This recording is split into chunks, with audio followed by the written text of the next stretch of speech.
Il numero a livello nazionale sfiora i 200.000, stiamo parlando dei lavoratori statali che potrebbero andare in pensione nel corso del 2019 grazie alle novità introdotte dalla manovra di bilancio e dalla cosiddetta quota 100. Comuni già in allerta da settimane, a Cassugana stanno studiando con attenzione il contenuto della finanziaria per cercare di capire quali potrebbero essere le ricadute sui vari uffici municipali. Valuteremo come fare, come agire in base appunto alla manovra. Ho già dato disposizione agli uffici del personale di valutare quanti saranno i dipendenti che potranno o vorranno andare in prepensionamento e in base a quello faremo le valutazioni del caso. Già prima dell'approvazione del testo definitivo, l'assessore Manera aveva chiesto una verifica a grandi linee, secondo la manovra, del numero di dipendenti a rischio. Lo scenario diceva che erano circa il 6% di tutti i dipendenti pubblici, quindi un numero molto elevato.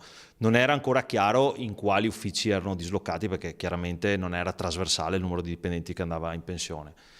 Sicuramente faremo una valutazione approfondita e capiremo anche come la manovra ci permette di agire per sostituirli, se con mobilità esterna, se con avanzamenti interni, se con un nuovo concorso. Valuteremo tutte le possibilità del caso. Difficile dire quali settori potrebbero venire maggiormente colpiti. Tutto starà ai margini di discrezionalità che le nuove norme offriranno e alla volontà dei lavoratori. Ma occorre verificare in fretta le singole situazioni, il tempo a disposizione per evitare di ritrovarsi con settori scoperti è risicato.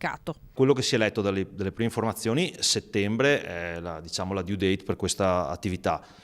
E quindi, considerando che molti di loro probabilmente dovranno smaltire le ferie, avranno anche altre cose da fare, dovremmo esattamente valutare questo. Quindi i primi giorni dell'anno sicuramente saranno necessari per valutare questa situazione.